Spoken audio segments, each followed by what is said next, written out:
usaha British untuk menghapuskan negara dan bangsa yang telah dibina sejak zaman Kesultanan Melayu Melaka pada tahun 1946. Selama ini, British menjalankan dasar menerima negeri Melayu, Raja Melayu dan orang Melayu sebagai pemilik tanah Melayu. Jus Sali merujuk pada kelayakan menjadi rakyat Malayan Union kepada sesiapa sahaja yang lahir di tanah Melayu dan Singapura. Mereka yang berumur 18 tahun dan ke atas serta bermastautin sehingga 10 hingga 15 tahun akan diberikan kerakyatan. Mereka yang berumur kurang daripada 18 tahun yang merupakan anak warga negara di atas turut diberikan kerakyatan. Semua rakyat British daripada tanah jajahan takluknya boleh menjadi rakyat Malayan Union.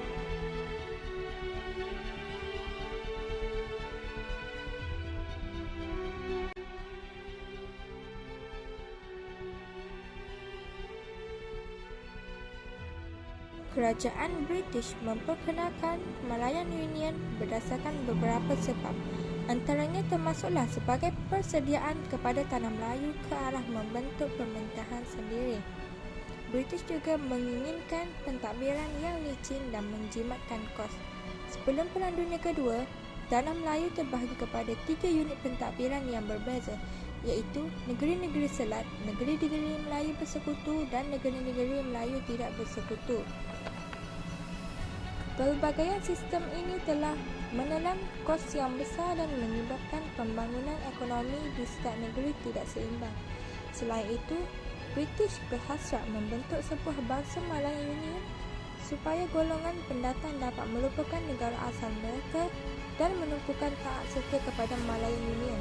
Justru British dapat memastikan sumber tenaga dan pelaburan untuk memajukan ekonomi tanah Melayu tidak terbantut.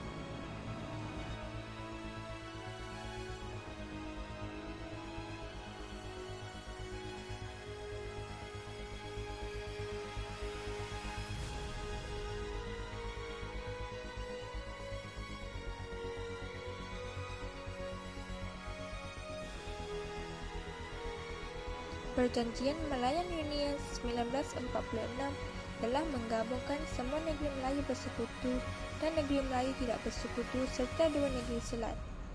Singapura diasingkan kerana kepentingannya sebagai pelabuhan bebas. Seorang Gabenor British yang dilantik oleh Baginda Ratu England akan mengetuai Malayan Union. Kewarganegaraan sama rata dengan prinsip Jus Sali menjadi asas kerakyatan Malayan Union. Raja-Raja Melayu menjadi ahli Majlis Raja-Raja Melayu yang hanya membincangkan soal agama Islam dan adat istiadat Melayu. Dari segi pentadbiran, Malayan Union berusaha mewujudkan sebuah kesatuan yang dikuasai oleh sebuah pemerintahan pusat yang kuat. Pentadbiran tidak lagi tertakluk kepada Singapura seperti sebelum ini. Sebaliknya, terus kepada Parlimen British di London. Konsep pentadbiran baru ini telah menolak tradisi dan sistem politik Melayu. Kerajaan Malayan Union telah diisytiharkan pada 1 April 1946 di King's House, Kerkuasa Sri Negara Kuala Lumpur. Gabenor pertamanya ialah Sir Edward Gen. Kesimpulannya, pembentukan Malayan Union adalah untuk mengubah sistem pentadbiran lama yang berpecah kepada sistem pentadbiran yang berpusat di sebuah penjajahan British.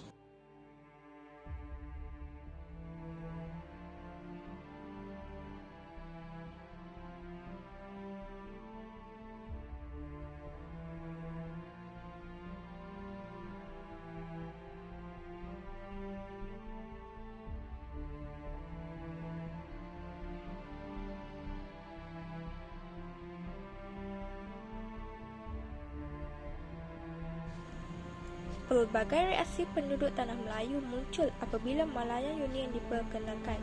Kebanyakan daripada mereka menentang Malayan Union.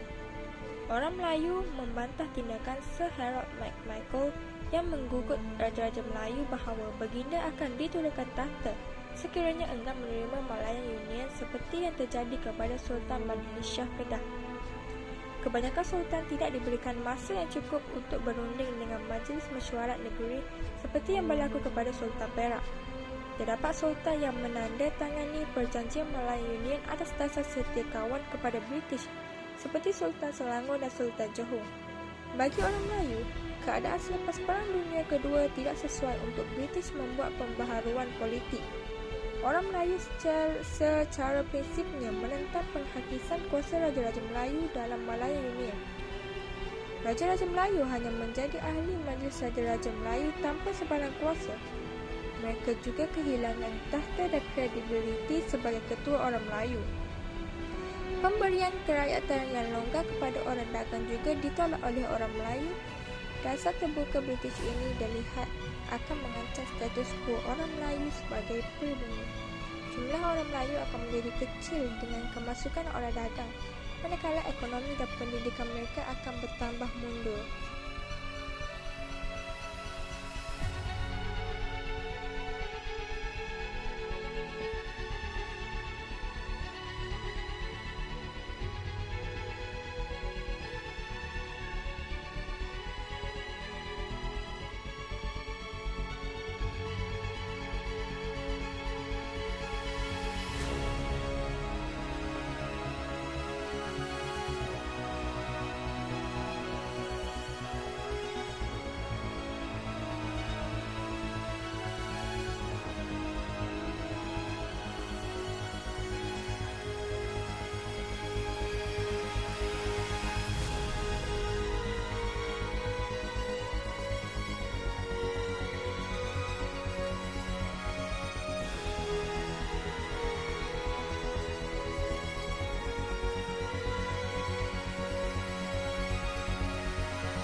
Bantahan orang Melayu terhadap Malayan Union dibuat dalam pelbagai tindakan. Antaranya ialah bantahan melalui akhbar-akhbar Melayu seperti Utusan Melayu, Majlis dan Warta Melaya. Orang Melayu telah mengadakan demonstrasi secara damai semasa Sir Harold MacMichael mendapatkan tanda tangan Raja-Raja Melayu. Ini berlaku di Kota Baru, Kelantan dan di Alustar, Kedah. Persatuan Melayu dihidupkan semula untuk menentang Malayan Union. Mereka menghantar telegram dan surat bantahan ke pejabat tanah jajahan di London. Pada 23 Januari 1946, Datuk Onn Jaafar menyeru orang Melayu berkongres dan menubuhkan United Malays Organisation (UMO) sebagai benteng menentang Malayan Union. Kongres Melayu 1946 telah diadakan dari 1 hingga 4 Mac 1946 di Kelab Sultan Sulaiman, Kampung Baru, Kuala Lumpur. Kongres ini dihadiri oleh 41 buah kesatuan dari seluruh semenanjung tanah Melayu.